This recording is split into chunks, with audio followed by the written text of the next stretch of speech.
Marcus Kane surveyed the devastated Zelthran encampment, surrounded by the debris of a war that had finally reached its conclusion. Smoke columns twisted skyward from dying fires, carrying the acrid smell of melted alloys and charred ground, mingled with the metallic scent of spilled blood. The human alliance had emerged victorious. The Zelthran Empire had crumbled, their commanders yielding territory after territory. Marcus had dedicated everything to this moment, yet standing before Commander Vex of the Iron Talon Battalion, he discovered that triumph carried an unexpected burden. Vex towered above him, a hulking mass of sinew and war-torn scales, his serpentine. Features still bearing traces of former pride, now dimmed by defeat. Behind him, Zelthran warriors moved in subdued procession, their armaments piled in surrender. Then Marcus noticed her. The commander jerked a metal tether, pulling a petite azure-skinned figure forward. She stumbled, steadied herself, and sank to her knees before Marcus. The chain clinked as it settled beside her. "Your prize, human," Vex growled in his guttural voice. Marcus barely glanced down, already knowing what awaited him: another war victim, another existence crushed by circumstances beyond her influence. Yet something about her posture captured his focus. She wasn't merely submitting. She was anticipating.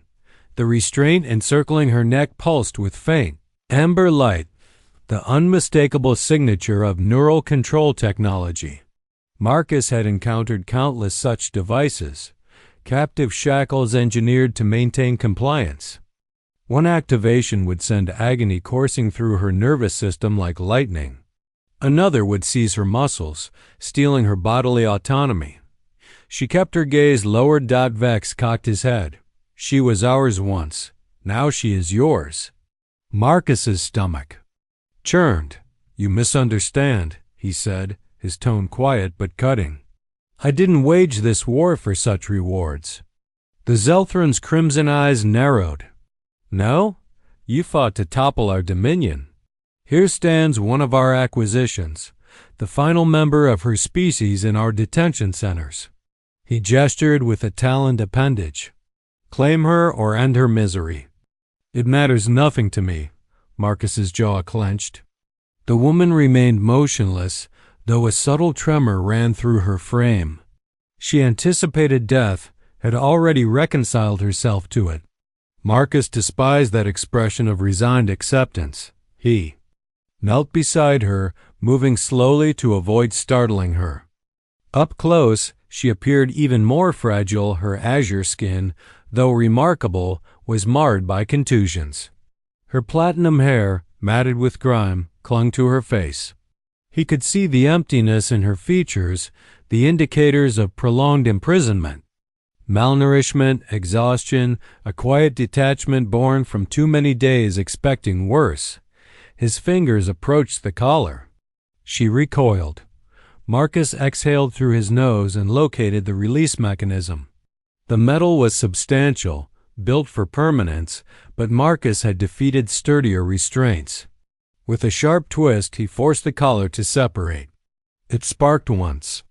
Before clattering to the ground, the woman drew a breath, the slightest catch in her respiration. The amber glow at her throat extinguished. Vex observed without expression. Marcus rose. "She's coming with me." A low, contemplative rumble emerged from the warlord's throat. Fascinating. Marcus turned, expecting the woman to remain frozen in uncertainty. But after a moment she stirred, not gracefully, not confidently, but she followed. The camp sprawled before them, littered with battle remnants. Zelthran soldiers sat in groups, their hands secured, their expressions unreadable. Human forces patrolled the boundaries, securing the last strongholds. Marcus headed toward his waiting ship, the woman trailing behind in silence. She had not uttered a single word. Vex's voice pursued them as they departed. "Strange beings, you humans." Marcus ignored him, continuing forward. Wondering what exactly he had committed himself to, Marcus Kane had witnessed numerous shell-shocked soldiers' men and women who had fought too extensively, lost too much, and forgotten how to be people, rather than survivors. He'd seen it reflected in mirrors more often than he preferred acknowledging. But this was different.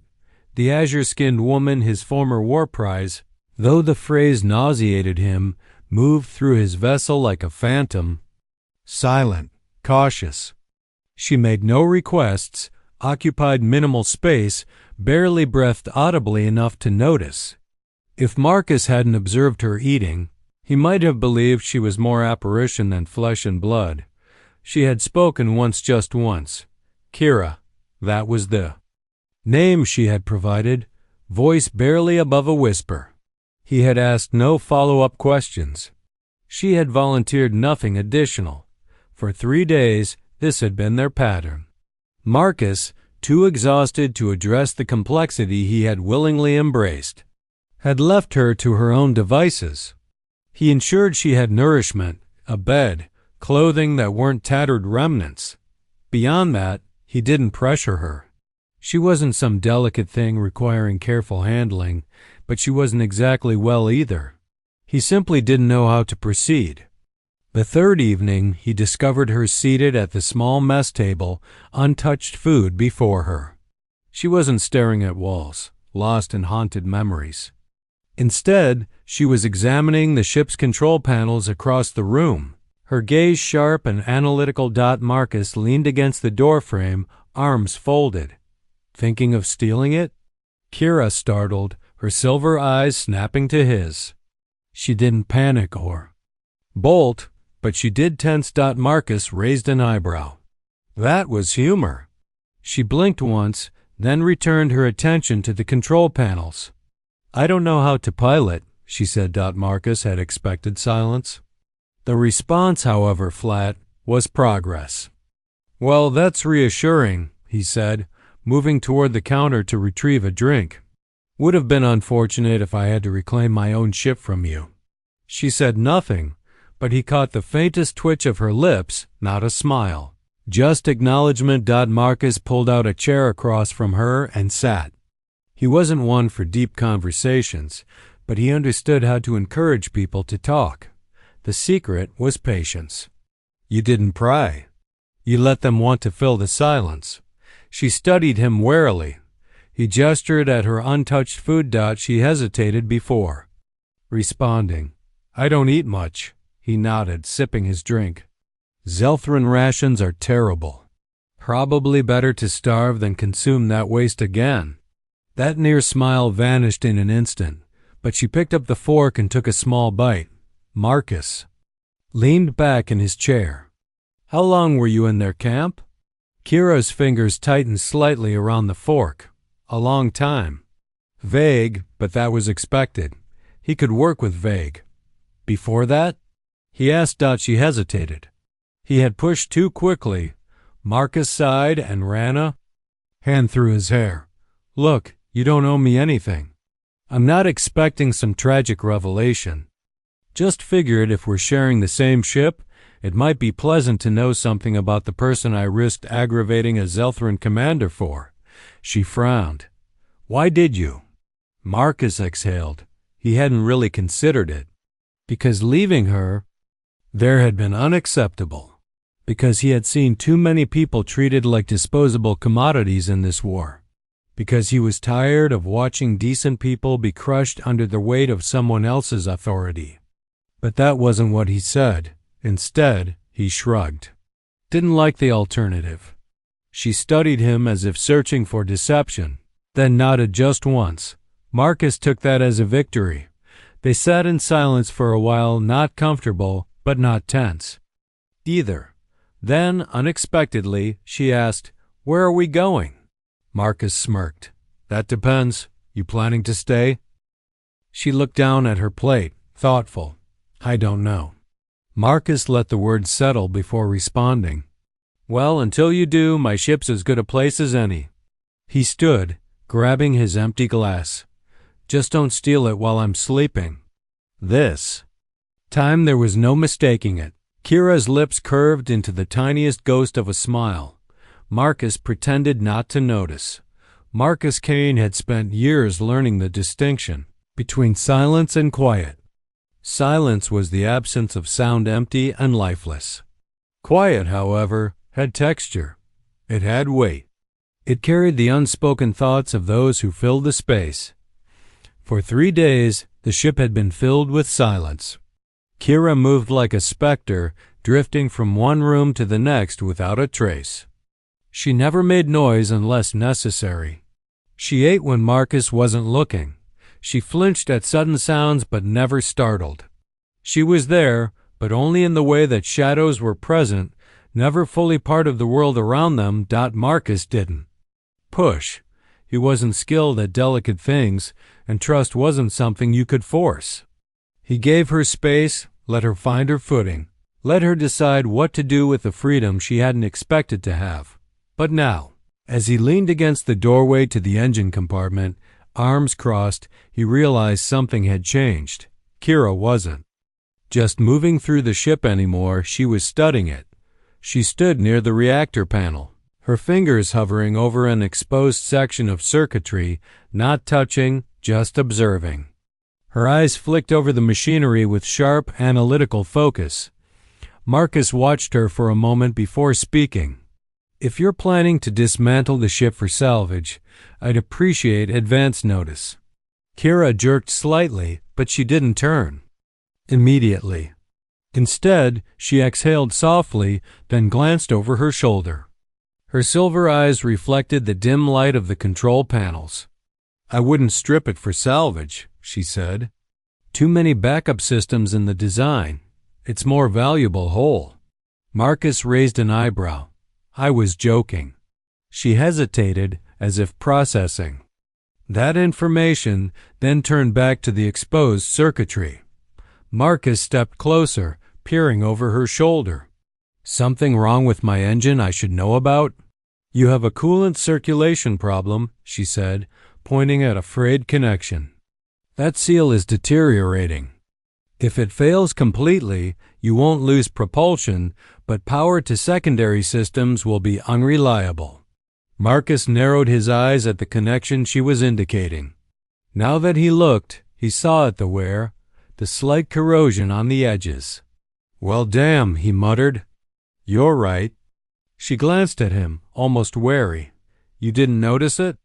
Marcus smirked. "I tend to ignore problems until they try to kill me." There just for a second a flicker of amusement crossed her face. It was gone as quickly as it had appeared, but Marcus had spent enough time around cautious people to recognize a victory when he saw one. He leaned against the wall, arms still crossed. "You an engineer, or just naturally gifted at pointing out my mistakes?" Kira hesitated before answering. "I used to work on civilian ships, transport vessels, planetary defense systems." Marcus nodded slowly. That explained why she recognized ship systems so easily. But it also meant something else. "The Zelthran kept you alive because of that, didn't they?" Kira didn't move for a moment. Then, with a slow, measured breath, she nodded. "They needed engineers. I was useful." Marcus's jaw tightened. He had seen what the Zelthran did to prisoners. Who were useful? Kira must have noticed his expression because she turned to face him fully. "I don't want to be useless," she said quietly. Marcus met her gaze. She wasn't just talking about fixing the ship. He considered his words before answering. "You're not."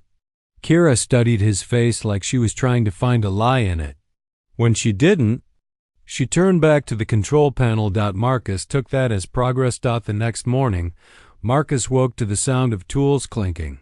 He threw on a shirt and padded barefoot to the engine compartment, stopping short when he saw Kira crouched by an open access panel, tools scattered around her. She had pulled her platinum hair into a loose tie, sleeves rolled up completely. Absorbed in what she was doing, Marcus leaned against the doorway. "Do I need to start paying you?" Kira didn't flinch this time. She simply continued working, adjusting a connection before answering. "Your ship has multiple inefficiencies." "I am correcting them," Marcus smirked. "That bad, huh?" She paused then, glanced up. Yes. Marcus chuckled, walking over to peer into the panel. You know, most people would ask permission before tampering with someone else's ship. Kira gave him a look that was so close to deadpan that Marcus almost laughed. You said I could help? I did, didn't I? She nodded once and returned to her work. Marcus crouched beside her, watching her hands move with practiced precision. The hesitation he had seen before was gone. Here, in front of an engine, she was steady, confident. He reached for a loose wire. Want me to don't touch that? Marcus froze. Why not? Kira barely looked up. Because you'll do it wrong. Marcus let out a bark of laughter. Wow. You go from barely talking to insulting my mechanical skills in one day. That's impressive. Kira didn't smile, but he saw the slight twitch at the corner of her mouth. Marcus leaned back against the wall, arms resting on his knees as he watched her work. So what's next? Kira paused. Next? Marcus shrugged. You planning to stick around? Or is this just a stop before you figure out where to go? She was silent for a long moment, then softly said, I don't know. Marcus nodded, not pushing. He tapped the metal floor beside him. Well, until you figure it out, you've got a ship to fix. Kira glanced at him, then at the engine, then back at him. Slowly, she picked up a new tool and got back to work. Marcus didn't say anything else. She had just made the choice to stay. Marcus Kane had always found peace in the quiet hum of a ship at rest. Out here, between worlds, there was no war, no orders, no weight of command, just the soft vibration of the hull, the distant stars stretching in endless black, and the steady pulse of life support systems keeping the void at bay. But tonight, something felt different. He stood outside on the ship's extended hull platform, a small maintenance deck just large enough for two. It wasn't meant for stargazing, but Marcus had always found himself drawn to it on nights when sleep refused to come. The artificial gravity kept his boots steady, but the rest of the universe felt weightless.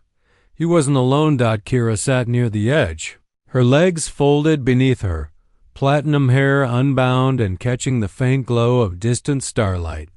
She didn't flinch when he stepped closer. That was new. Marcus leaned against the railing, arms crossed. Didn't figure you for the type to sit around looking at stars. Kira didn't look away from the view. They used to be my home. Marcus stayed silent. He wasn't sure if she was speaking figuratively or literally. Kira exhaled, her breath slow and steady. My people were nomads. We lived on ships, moving between systems, never settling on one world for too long. The void was all I knew. She hesitated, then added, until the war. Marcus watched her carefully. She rarely spoke about her past. The pieces she had given him had been scattered, fractured memories of who she was before. But tonight, something had shifted. Kira glanced at him. You were born on a planet, weren't you? Marcus nodded. Earth, a long time ago. She tilted her head slightly. Do you miss it? Marcus huffed out a quiet laugh. Miss what? The pollution? The bureaucracy? The way people fight over land they don't even remember how to live on. Kira gave him a look. Unimpressed. Marcus sighed, running a hand through his hair. Yeah, I miss it. She nodded as if she understood. Silence stretched between them, but this time it wasn't empty. It was filled with unspoken thoughts, shared in the space between words. Marcus shifted, watching the way Kira traced small patterns on the metal beneath her fingertips. Why did you come out here? Kira hesitated. The ship is safe, familiar. But space. This is something else. She finally met his gaze. For the first time in years, I can look at the stars and not feel like I'm trapped beneath them. Marcus's chest tightened. He had seen her flinch at shadows. He had watched her move through his ship like a prisoner still expecting a cell door to close behind her. But here, Now, under an open sky, she looked lighter. Not free, not yet, but closer. He swallowed the lump in his throat. Yeah, I get that. Kira studied him, her silver eyes searching his face. You too? Marcus let out a slow breath. I've spent a lot of time fighting. And when you fight long enough, you start thinking it's all you are. But then one day you wake up and the war is over, and you don't know what the hell to do with yourself anymore. Kira didn't look away. Is that why you saved me? Marcus blinked. What? She turned back to the stars. You could have left me there. Or given me to someone else. Instead, you broke my collar and let me onto your ship. Her voice was quiet but not uncertain. You didn't know me. So why? Marcus exhaled. He could have given her a simple answer, a practical one. Because leaving her there had been wrong. Because he wasn't the kind of man who took prisoners. Because he had killed enough people in his life and didn't need another ghost haunting him. But none of those answers felt true enough. He ran a hand over his face. Hell if I know, he admitted. Maybe I just didn't want to be the kind of man who could. Look at someone in chains and walk away. Kira considered that for a long moment. Then, to Marcus's complete surprise, she smiled.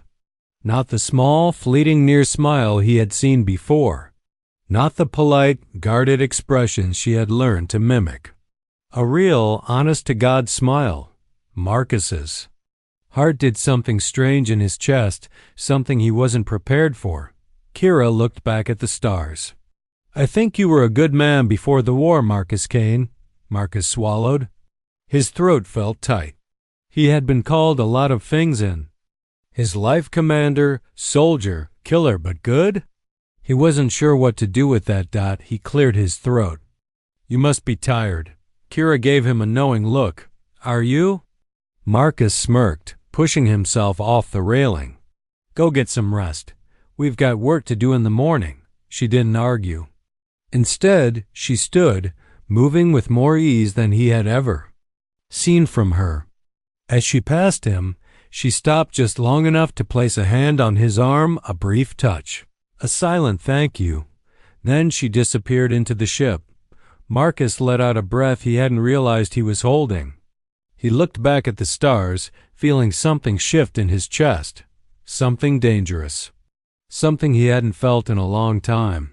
Marcus Kane had survived a war, but he wasn't sure he was prepared for whatever the hell this was. Marcus Kane had been in plenty of fights before. Some were planned, most weren't, and nearly all ended with him either bleeding, cursing, or both. This was no exception. Plasma fire ripped through the docking bay, flashing against metal crates and leaving the air thick with the acrid scent of burning carbon. Marcus ducked behind a supply container, breath sharp, shoulder already throbbing from a fresh wound. Kira crouched beside him, her fingers tightening around the sidearm she had pulled from his emergency stash. She wasn't panicking. She wasn't even breathing hard. Marcus had stopped wondering when she learned to handle herself like this.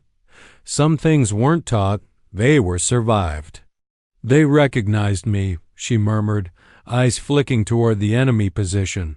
Marcus clenched his jaw. Yeah. There were at least 6 of them Zelthran mercs, judging by their armor. They had been waiting. That meant someone had tipped them off. That meant this wasn't just bad luck. Someone wanted her back. Marcus checked his ammo. Not much left. We need to move. They're trying to box us in. Kira's grip on the blaster tightened, but she nodded. No hesitation. No fear.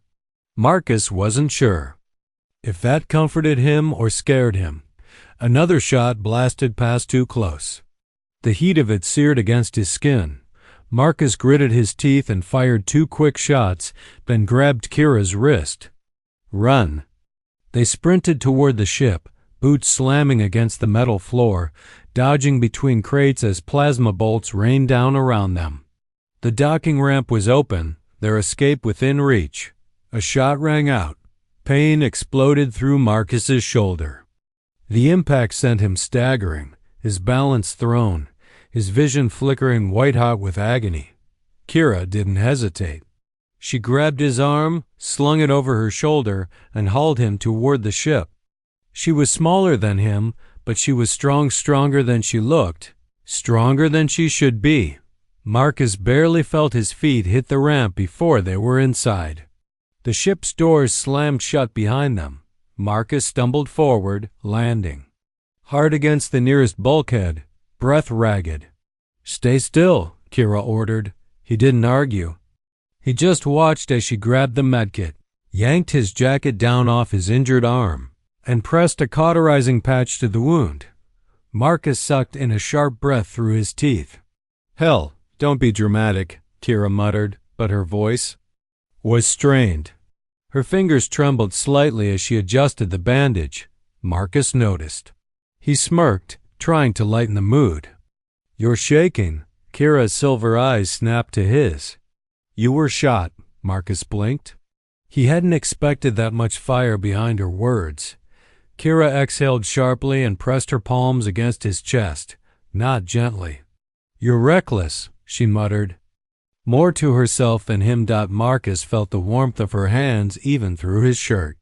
He felt the way her breath hitched, the way her fingers curled slightly against the fabric. Something in the air shifted. His heartbeat, already pounding from adrenaline, took on a different rhythm. Kira's hands lingered longer than necessary. Her breathing was still uneven, not from exertion, but from something else. Marcus swallowed hard. She looked up at him, and then she kissed him. It wasn't hesitant. It wasn't soft. It was desperate, filled with something raw and unspoken, something neither of them had been willing to name until now. Marcus barely had time to process it before she pulled back. Eyes wide, breath unsteady. He didn't let her finish. His hand slid behind her neck, fingers tangling in her hair, and he pulled her back in. This time it was deeper, slower, less about urgency, more about claiming something that had been building between them for far too long. Kira shuddered against him, her hands fisting in his shirt. Marcus felt the heat of her body, the way she pressed against him like she was afraid to let go. He had kissed plenty of women before. This was not the same. This was a surrender knot. Just hers, but his. Marcus finally broke the kiss, resting his forehead against hers. His breath was heavy, his pulse roaring in his ears. Kira's hands were still clutching his shirt like she wasn't ready to step away. Her silver eyes searched his face, her expression torn between fear and something deeper. Marcus lifted a hand, brushing his thumb over her cheek. "You okay?" Kira let out a shaky breath, then nodded. Marcus smirked. "Good, because I'm probably going to kiss you again." Her lips parted slightly, her breath catching. Then she smiled, and hell if that didn't wreck him more than the damn plasma wound. Marcus Kane had always been a man in motion. War had trained him to keep moving, to never get comfortable, to treat every place as temporary and every moment as borrowed time. But now, as he sat in the dim glow of the ship's cockpit, watching the stars blur into streaks of light, he realized something had changed. For the first time in years, he wasn't thinking about where he needed to run next. Because this time, he wasn't running alone. Behind him, Kira moved through the small space with an ease she hadn't had before. She wasn't hesitant anymore, wasn't measuring every step like she expected the ground to vanish beneath her feet. She belonged here, even if she didn't realize it yet. Marcus turned his chair slightly, watching as she worked on the ship's navigation console. "Don't think I've ever seen anyone enjoy fixing my systems this much." Kira didn't look up. "I wouldn't enjoy it if you weren't so terrible at maintenance," Marcus smirked. "That's fair." She made a small adjustment to the system, her fingers moving with practiced precision. The flickering warning light that had been bothering Marcus for weeks finally faded to a steady green. "There," she said, stepping back. "Your engine won't explode." Marcus leaned back in his chair. Shame. Was hoping for a little excitement. Kira shook her head, but the corner of her mouth twitched. Marcus studied her for a long moment. The bruises that had once darkened her skin were almost gone. The tension that had kept her shoulders tight had eased. She still carried the weight of her past, but she no longer let it crush her. He cleared his throat. So what now? Kira hesitated, that same flicker of uncertainty, but not fear. She crossed her arms, looking at the stars outside the viewport. I don't know. Marcus let the silence stretch before he said, You could stay. She turned to him, silver eyes searching his face. And if I do? Marcus exhaled. He had never been good at talking about things that mattered, but for her, he'd try. You've been looking over my ship like you own the damn thing, he said, keeping his voice light. Would be a shame to let all that effort go to waste. Kira arched an eyebrow. That's your offer? Free labor? Marcus shrugged. That, and I'd rather not have to replace my mechanic and my co-pilot. She blinked. Co-pilot? Marcus met her gaze. You've got nowhere to go. I don't have anywhere I want to be. Figure we can make something out of that. Kira was silent for a long moment, then finally she nodded. Marcus smirked. That a yes? She rolled her eyes, but he saw the way her fingers brushed the console beside her, a quiet acceptance of something she hadn't let herself hope for. It's a yes, she said softly. Marcus let out a slow breath, something in his chest settling. He stood, closing the distance between them. Kira didn't back away. She lifted her chin slightly, meeting him halfway. Marcus reached up, brushing a loose strand of platinum hair behind her ear. His fingers lingered against her skin, warm and steady. You're not a prisoner anymore, he murmured. You never have to be again. Kira exhaled, and for the first time, it sounded like relief. Marcus leaned in, pressing his forehead to hers, his hands resting at her waist. She let him hold her there, solid and real. You're sure about this? He asked. Kira's hand slid up, his arms resting against his chest. Are you? Marcus smirked. I don't do things halfway. Kira's lips curved slightly. Neither do I. She kissed him slow this time, deliberate, a choice made freely. Marcus pulled her closer, deepening it, letting the moment settle into something undeniable. When they finally broke apart, Marcus rested his chin against the top of her head, his arms still wrapped around her. So, he murmured, where to co-pilot? Kira tilted her head slightly, looking out at the endless expanse of stars. Anywhere, she said. Everywhere, Marcus grinned. Sounds like a plan. And for the first time in his life, he actually meant it. Marcus Kane had never believed in fate. He believed in choices, in action, in the simple reality that the universe didn't owe anyone a damn thing. But as he stood in the ship's cockpit, watching the incoming transmission blink on the console, he had to wonder if the universe had a sense of humor after all. Kira sat beside him in the co-pilot seat, legs tucked under her, platinum hair falling loose over her shoulder. She was running diagnostics on the ship's systems, fingers moving effortlessly across the controls. She had made the chair hers in a way Marcus hadn't expected, like she belonged there, like she had always belonged there. Didn't look up. Are you going to answer it? Marcus exhaled through his nose, rubbing his thumb over the edge of the console. The transmission had been pinging them for the last 10 minutes. It was a priority message from an old contact in the colonial fleet. I know who it's from, he muttered. Kira glanced at him, and Marcus hesitated. He had spent years following orders, fighting battles for people who sat safely behind reinforced walls while soldiers like him bled for their decisions. He had walked away from that life, left it in the ashes of war. But now they were calling him back. He could ignore it. He could cut the transmission, take Kira and the ship, and disappear into the stars. No one could make him go back. But he already knew he wouldn't. Kira must have read something in his expression because she straightened. "You're thinking about answering." Marcus huffed a laugh. "Thinking about it?"